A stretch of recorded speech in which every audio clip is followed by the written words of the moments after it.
देखिए, अच्छा किया आपने सवाल पूछ लिया। तमिलनाडु के अंदर डीएमके पार्टी सनातन धर्म, 3 लैंग्वेज पॉलिसी और कई ऐसे मुद्दे उठा रही है।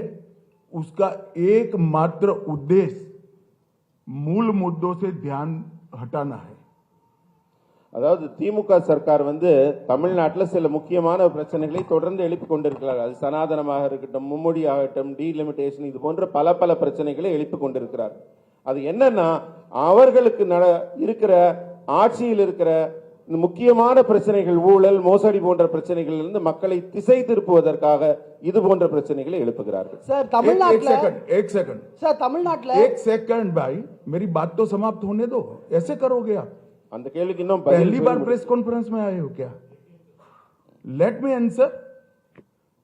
तमिलनाडु का चुनाव आने वाले दिनों में डीएमके सरकार के घनघोर करप्शन, लॉ एंड ऑर्डर का इश्यू, दलितों पर अत्याचार और महिलाओं पर अत्याचार के आधार पर तमिलनाडु की जनता वोट करने जा रही है।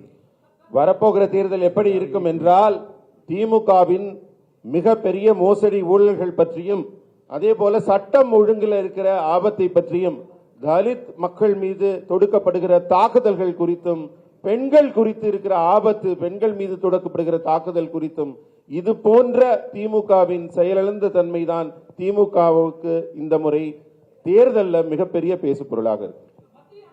डीएमके सरकार ने 39,000 करोड़ के शराब घोटाला, sand mining scam, energy scam, ELCOT scam, transport का scam, money laundering scam, nutrition kit scam, free dhoti scam, cash for job, red sand smuggling और मनरेगा स्कैम। इसके अलावा भी बहुत सारे स्कैम का जवाब पहले तमिलनाडु की जनता को देना चाहिए। तमिलनाडु की जनता स्टालिन और उदयनिधि से एक करप्शन का जवाब मांगती है। இந்த தேர்தலில் திமுக வந்து மக்களுக்கு பதில் சொல்ல கடமைப்பட்டிருக்கிறது. தமிழகத்தின் முதல்வராகிய ஸ்டாலின் அவர்களும், துணை முதல்வர் உதயநிதி ஸ்டாலின் அவர்களும் இந்த ஊழல் स्कैम के नाम पढ़ो। நாம் டாஸ்மாக் ஊழல் முதல்ல இருக்கிறது. டாஸ்மாக் ஊழல், அதுல மிகப்பெரிய மோசடி நடைபெற்றிருக்கிறது. அதே மாதிரி 39,775 கோடி அந்த மோசடி நடைபெற்றிருக்கிறது. அதே மாதிரி மணல் இங்கிருந்து கொள்ளை போகிறது, அது 5,800 கோடி ரூபாய்க்கு மேல் அந்த மோசடி இருக்கிறது. எனர்ஜி, மின்சாரம், அந்த நிலக்கரி, இது போன்ற ஊழல்கள் வந்து 4,400 கோடி. எல்காட் நிறுவனத்தில் நடைபெற்றிருக்கிற அரசு நிறுவனத்தின் பங்குகள் விற்பனை மூலம் மோசடி 3,000 கோடிக்கு மேல் இருக்கிறது. போக்குவரத்து துறையில் நடைபெற்றிருக்கும் ஊழல் 2,000 கோடிக்கு மேல் இருக்கிறது. பண மோசடி, மணி லாண்டரிங்ல வந்து 1000 கோடிகளுக்கு மேலே ஊழல் நடைபெற்றிருக்கிறது. அதே போல ஊட்டச்சத்து கிட்டு வழங்குறதுல 450 கோடி. அதே மாதிரி இலவச வேட்டி சேலை, அரசு வேலைக்காக பணம் பெறுவது, செம்மண் கடத்தல் என்று திமுகவின் மோசடியில மன்ரேகா ஸ்கீம் சொல்ற அந்த கிராமப்புற வேலைவாய்ப்பு திட்டத்தில் கூட மிகப்பெரிய ஊழல். ஒரு தனிநபருக்கு கிட்டத்தட்ட 45,000 ரூபாய்க்கு மேலே மோசடி நடைபெற்றிருக்கிறது. இதற்கெல்லாம் பதில் சொல்லும் நிலைக்கு இந்த முதல்வரும் துணை முதல்வரும் மக்களுக்கு பதில் சொல்ல கடமைப்பட்டுள்ளார்கள். பிரதர், ஒரு நிமிஷம். நீங்க எந்த மீடியா இருந்தாலும் சரி, ஒருத்தருக்கு வாய்ப்பு கொடுக்க விட உங்க பேரு, உங்க மீடியா சொல்லிட்டு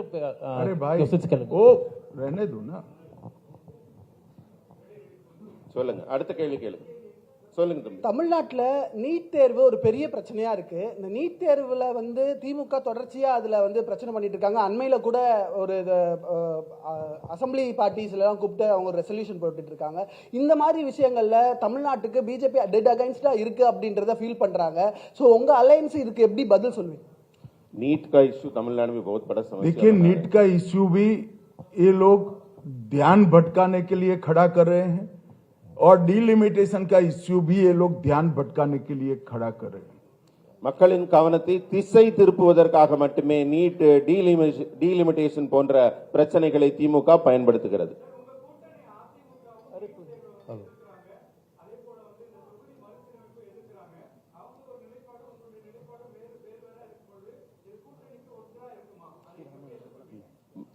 एआईडीएमके का जो स्टैंड है इन दोनों मुद्दों पर अलग है, उनका हट के है, मगर आपका डिफरेंट है। हम बैठकर चर्चा करेंगे और जरूरत पड़ेगी तो there will be a common minimum programme. Sir நான் मैं அவங்களோட आमोद இணை- बोल रहा हूँ। नहीं आप ट्रांसलेशन तो करो, क्यों ऐसा कर रहे हो? ஒரு அதிமுகவுடன் நாங்கள் அமர்ந்து பேச்சுவார்த்தை நடத்தி இருவருக்கும் பொதுவான ஒரு கருத்து ஒத்துசைவு ஏற்படும். அதனால நீங்க பொதுவான கருத்து ஏற்பட்ட பிறகுதான் தேர்தல் இருக்கும். அதனால நீங்க கவலைப்பட வேண்டாம். सर मैं आमोद बोल सर आमोद காமன் நாங்க ஒரு லிஸ்ட், ஒரு common minimum programme, common consensus உருவாக்கப்படும் ரெண்டு கட்சிக்கும் இடையில. அடுத்து एक நாங்க பதில் சொன்ன பிறகு கேள்வி கேளுங்க. Wait for us to complete please. Shrikant ji आप जवाब लिखो मेरा, ऐसे नहीं होता है।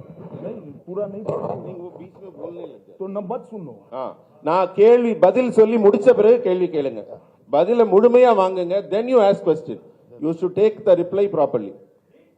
सर सर सर मैं आमोद मैंने नीट के बारे में ही कहा, शायद आपने सुना नहीं। நீங்க सर சொல்லுங்க. सर मैं ट्रांसलेशन तो कर। நான் நீட்டை பத்தி தான் உங்களுக்கு சொன்னேன். திரும்ப நீங்க அதுக்கு அதே கேள்வி கேட்கறீங்க. அதுக்கான பதில் சொல்லி ஆகிவிட்டது. பொதுவான கருத்து ஒத்துசைவு வந்த பிறகுதான் நடக்கும். सर मैं आमोद बोल रहा हूँ। आपने एक विषय कहा कि तमिलनाडु में करप्शन बड़ा इशू है, लेकिन उसको काउंटर करने के लिए बार बार भाषाई और डिलिमिटेशन का विषय लाया जा रहा है, कैसे काउंटर करेंगे? हम जो जनता के असली मुद्दे हैं उसको लेकर जनता के बीच में जाएंगे, और मैं मानता हूं कि तमिलनाडु की जनता असली मुद्दों को जानती है और डीएमके से जवाब भी चाहती है। நான் தமிழ்நாடு மக்களை சந்திக்கும் போது தமிழ்நாடு மக்களின் உண்மையான பிரச்சனைகளை, அவங்க எந்த துன்பத்தில் இருக்காங்களோ அதை எடுத்துட்டு போவோம். மக்களுக்கும் மிக நன்றாக தெரியும் அவங்க பிரச்சனை என்னவென்று. அதனால மக்கள் பிரச்சனைகளை இந்த தேர்தலில் முன்னிறுத்துவோம்.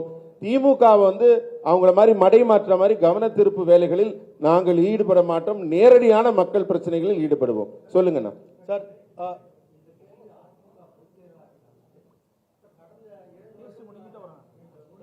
முடிச்சோன்னு வாங்க.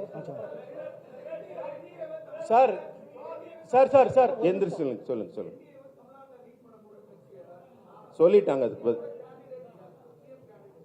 அத தேர்தலுக்கு பிறகு, வெற்றிக்கு பிறகு பதில் சொல்லுங்க. मैंने स्पष्टता से कहा कि श्री एड़ापाडी के नेतृत्व में हम चुनाव लड़ेंगे। நான் மிகவும் தெளிவாக சொல்லிவிட்டேன். திரு எடப்பாடி அவர்களின் சீரிய தலைமையில் தான் இந்த கூட்டணி இருக்கும். மற்றதெல்லாம் தேர்தலுக்கு பிறகு. सवाल पूछे। தயவு செஞ்சு புரிஞ்சுக்கங்க, உள்துறை அமைச்சர் அவர்களோ முன்னாள் முதலமைச்சர் இன்றைய எதிர்க்கட்சி தலைவர் அவர்களும் பொறுமையா உங்களுக்கு பதில் சொல்லிட்டு இருக்காங்க. ஒருத்தர் ஒரு கேள்வி முடிச்சதுக்கு அப்புறம் திரும்ப கேட்காதீங்க. 1 person 1 question. ஒரே நிமிஷங்கண்ணா, என்டிடிவி சாம் டேனியல் அவங்க இருக்காங்க, முதல்ல இருந்து நின்று இருக்கீங்க, கொஞ்சம் எந்திரிச்சு நில்லுங்கண்ணா, கேளு. अमीषा जी इधर से सर गृहमंत्री जी, रविंद्र हूँ। एक सवाल डीएमके और दूसरे जो आपके विरोधी ये भी कह रहे हैं कि चुनाव से पहले एडीएमके के साथ आपका गठबंधन हुआ है, ये कितना अस्थायी होगा, इस पर संशय उठा रहे हैं वो लोग। देर इसीलिए लगी है कि गठबंधन अब परमानेंट रहने वाला है, इसमें कभी कोई दिक्कत नहीं आएगी। இங்க கூட்டணியில ஏன் தாமதம்ங்கிறீங்க? கூட்டணி மிக உறுதியான கூட்டணியாக அமைந்திருக்கிறது. இதில் எந்தவித மாறுபாடும் குழப்பமும் ஏதும் இருக்காது. உறுதியான கூட்டணியாக தேர்தலை நாங்கள் சந்திப்போம்.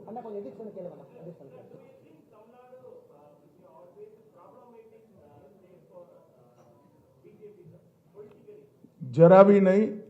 हम तमिल भाषा, तमिल संस्कृति और तमिल जनता का भारतीय जनता पार्टी गौरव भी करती है और सम्मान भी करती है।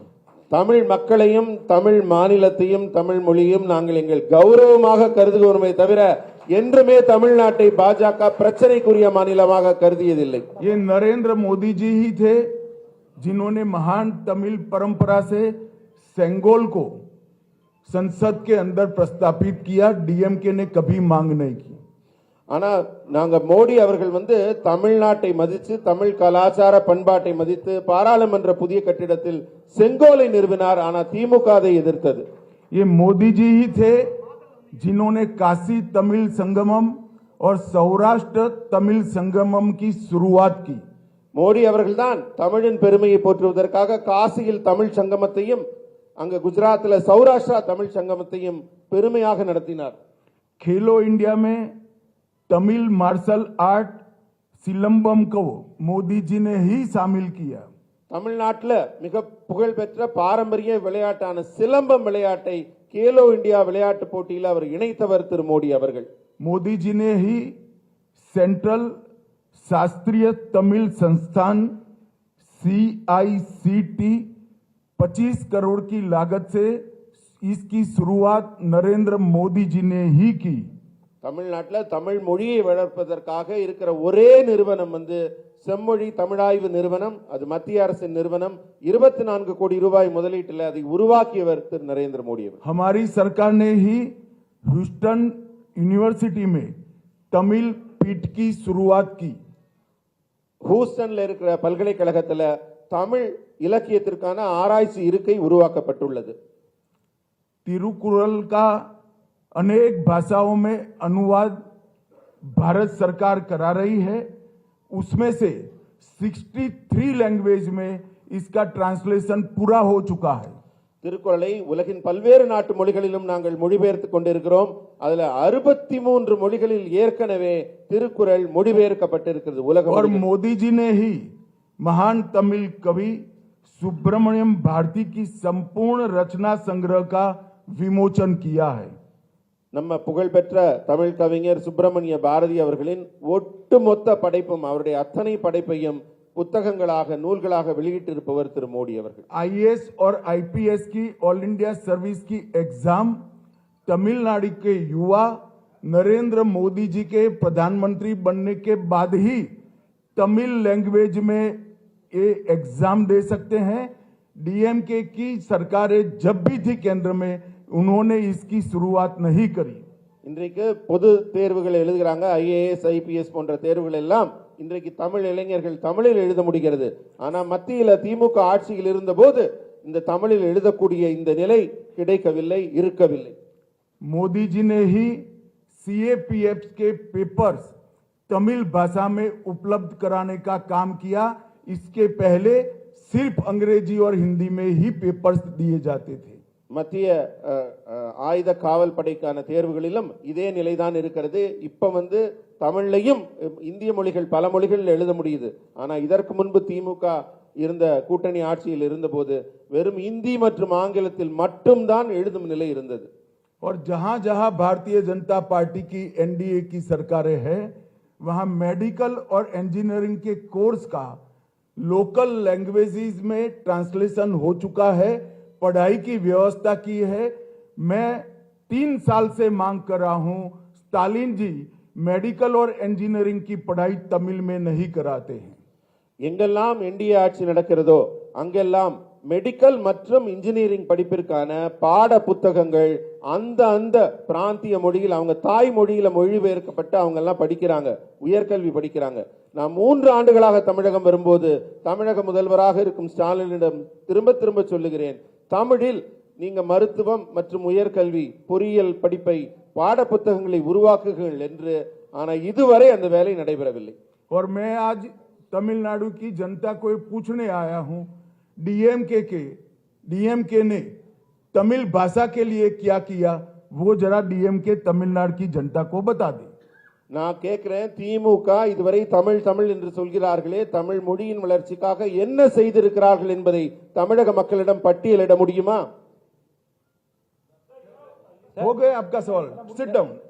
சார், பாஜகவினுடைய மாநில தலைவர் மாற்றப்பட்ட பிறகுதான் அதிமுக தேசிய ஜனநாயக கூட்டணி இணைந்திருக்கா?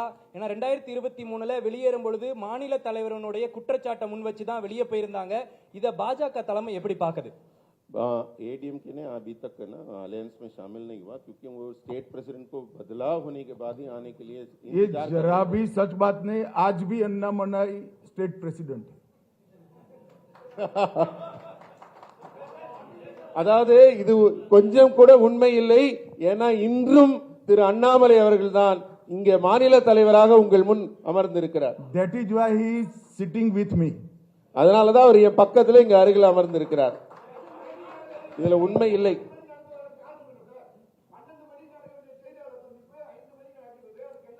12 बजे होने वाला जो प्रेस मीट अभी 5 बजे तक इसलिए डिले हुआ पूछ रहे हैं। देखिए, मैंने कहा ना कि देरी इसलिए हुई है कि गठबंधन को लंबा चलाना है। எதனால இந்த எதனால தாமதம் நீங்க கேட்டதுக்கு நான் ஏற்கனவே பதில் சொல்லிவிட்டேன். நீண்ட உறுதியான வலுவான கூட்டணி அமைப்பதற்காகத்தான் காலதாமதமானது. सर जिसने पूछ लिया है प्लीज हाथ ऊपर मत करिए।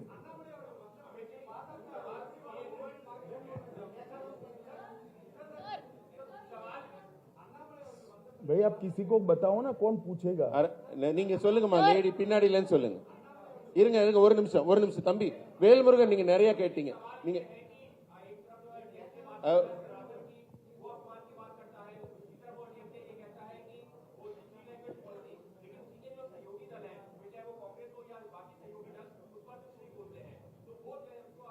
तो क्या तमिलनाडु की जनता नहीं जानती है? कांग्रेस क्यों चुप है? डीएमके के ऐसे मुद्दे के साथ देश में और कोई पार्टी नहीं। அதாவது தமிழக மக்கள் என்ன ஏதும் அறியாதவர்களா? அவர்களுக்கு ஒன்றும் தெரியாமல் இருக்கிறார்களா? காங்கிரசின் நிலைப்பாடு என்ன, அவர்கள் சொல்வது என்ன, எதை அவர்கள் தேர்தலில் முன்னிறுத்துகிறார்கள் என்பதை அறிந்தவர்களாக இருக்கிறார்கள். நீங்க சொல்லுங்கம்மா. Sir, you said in your tweet that Annamalai's skills would be leveraged to the national level. Would that be moving Annamalai to the national level, or will Annamalai sir will have to play a role in the 2026 elections of Tamil Nadu as well? आप कुछ चीजें हमारी party पर छोड़ दीजिए, हम चलाएंगे ना अच्छे से। நீங்க சில விஷயங்கள் எல்லாம் எங்க கட்சி முடிவெடுக்கிறதுக்காக मेरी पार्टी की इतनी सारी चिंता मत करिए, हम चलाएंगे अच्छे से। நீங்க கட்சி நடத்த வேண்டாம், நாங்க நடத்திக்கிறோம், அதை பத்தி நீங்க கவலைப்படாதீங்க। चलिए, धन्यवाद मित्रों, बहुत बहुत धन्यवाद।